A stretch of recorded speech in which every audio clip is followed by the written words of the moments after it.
Petit point leçon. Alors, comment montrer qu'une suite est arithmétique? On rappelle, une suite arithmétique de raison R, elle s'écrit soit à l'aide d'une relation de récurrence, on donne le premier terme et on dit que un plus 1 c'est un plus la raison. Pour trouver le terme suivant, on prend le terme précédent plus la raison. Ou alors la forme explicite un égale u0 plus nr. Donc pour montrer qu'une suite est arithmétique, il faut calculer un plus 1 moins un. Il faut faire ce calcul. Et si les n se simplifient, quand on fait les calculs et qu'il n'y a plus de n à la fin, qu'on ne trouve qu'un nombre, alors la suite est arithmétique de raison ce nombre. Si quand on calcule un plus 1 moins un, tout se simplifie, il nous reste 4, ça voudra dire que la suite est arithmétique de raison 4. Donc on va voir à travers 3 exemples. Ici, nous avons un, une suite définie par pour tout n appartenant à n, un égale moins 2 moins 3n. Est-ce qu'elle est arithmétique? Pour savoir si elle est arithmétique, on va calculer un plus 1 moins un. Donc on a un égale moins 2 moins 3n. Un plus 1, qu'est-ce que c'est? Je reprends la forme explicite ici et je remplace tous les n par n plus 1. Donc ça nous donne moins 2 moins 3 facteur de n plus 1. Je simplifie le calcul, ça nous donne moins 2, le moins 3 se distribue à n et à 1, moins 3 fois n, moins 3n, moins 3 fois 1, moins 3. Donc nous avons un plus 1 égale moins 3n, moins 2 moins 3, moins 5. Donc nous avons un et un plus 1, il nous reste à calculer la différence des deux. Donc on fait un plus 1 moins un égale, alors un plus 1 c'est moins 3n moins 5, moins un qu'est-ce que c'est? Moins 2 moins 3n. On n'oublie pas de mettre une parenthèse avant un parce qu'on fait un plus 1 moins un. Ça veut dire qu'on va enlever un, ça veut dire qu'on va changer tous les signes de un. Donc en mettant la parenthèse, on n'oublie pas. Donc on obtient moins 3n moins 5. Ensuite, on enlève le moins, on enlève la parenthèse, on change les signes. Moins 2 devient plus 2, moins 3n devient plus 3n. Là, les 3n se simplifient, moins 3n plus 3n, il nous reste moins 5 plus 2, il nous reste moins 3. Donc on a calculé un plus 1 moins un, on a trouvé moins 3. On a bien plus de n, ça s'est simplifié.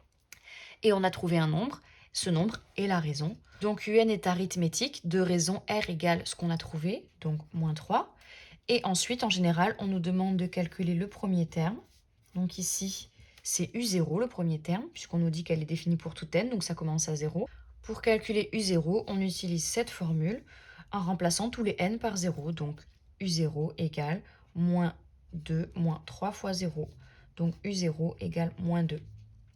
Donc on a prouvé que la suite était arithmétique de raison r égale moins 3 et de premier terme moins 2. Deuxième exemple, on a une suite Vn égale 3 puissance n plus 1, même question. Donc on a Vn égale 3 puissance n plus 1 et Vn plus 1, on remplace tous les n par n plus 1, donc ça nous donne 3 puissance n plus 1 plus 1.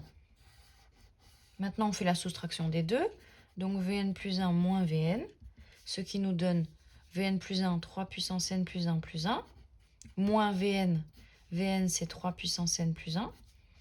On n'oublie pas la parenthèse comme précédemment. Donc ça nous donne 3 puissance n plus 1 plus 1. Ensuite, on enlève le moins, on enlève les parenthèses, on change les signes de tout ce qu'il y a dans la parenthèse. Donc 3 puissance n devient moins 3 puissance n. Plus 1 devient moins 1.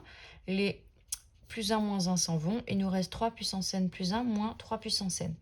On peut encore simplifier un tout petit peu, puisqu'on a du 3 puissance n dans les deux. Donc 3 puissance n plus 1, qu'est-ce que c'est? C'est 3 puissance n fois 3 puissance 1. Ça, c'est 3 puissance n plus 1.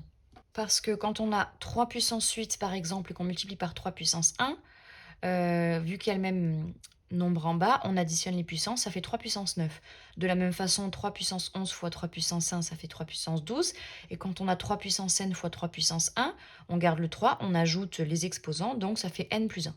Donc du coup, 3 puissance n plus 1, je le remplace par 3 puissance n fois 3 puissance 1 d'après ce calcul-là. Et il nous reste ensuite moins 3 puissance n. 3 puissance n, je peux écrire que c'est fois 1. C'est pareil, 3 puissance n, c'est pareil que 3 puissance n fois 1. Et comme ça, j'ai deux termes. Dans les deux termes, j'ai 3 puissance n, ici et ici. Je factorise par 3 puissance n, et il me reste 3 puissance 1 moins 1 dans la parenthèse. Donc ça me donne 3 puissance n, facteur de 3 puissance 1, ça fait 3, 3 moins 1. Et ça nous donne 3 puissance n fois 2. Ou encore 2 fois 3 puissance n. Donc on a calculé Vn plus 1 moins Vn et on trouve 2 fois 3 puissance n. On voit bien que là, on ne peut pas simplifier le n là. Maintenant, on est bloqué, on a du n à la fin, donc on n'a pas simplifié tous les n, il ne reste pas qu'un chiffre à la fin, donc Vn n'est pas arithmétique. Dernier exemple, Wn égale n sur 2. Donc Wn égale n sur 2. Du coup, Wn plus 1, c'est n plus 1 sur 2. On remplace tous les n par n plus 1 dans la forme explicite. Et ensuite, on fait la soustraction des deux. Donc Wn plus 1 moins Wn égale n plus 1 sur 2, ça c'est Wn plus 1 moins Wn n sur 2. On est déjà au même dénominateur, donc on est sur 2. Et au numérateur, on a n plus 1 moins n. Les n se simplifient, il reste 1 demi. Donc là, on a bien plus de n, on a bien un nombre à la fin. Donc Wn est arithmétique de raison r égale 1 demi, ce qu'on a trouvé. Et de premier terme, on va calculer W0. Donc W0, on a la forme explicite ici, Wn c'est n sur 2. Donc W0 c'est 0 sur 2. Donc W0 c'est 0. Donc la suite UN est arithmétique, la suite Vn n'est pas arithmétique et la suite Wn est arithmétique. On aurait pu aussi plus facilement se rapporter à la forme explicite. Ici, là nous avons moins 2, moins 3n, on reconnaît cette forme-là. Le R c'est le nombre qui est collé à n, donc ici le R c'est moins 3, puisque c'est le nombre qui est collé à n. Et le U0 c'est le nombre qui est tout seul, donc le nombre qui est tout seul ici c'était moins 2. Et du coup on retrouve le résultat ici. Et pour Wn c'est pareil, n sur 2. On pouvait l'écrire 1 demi de n.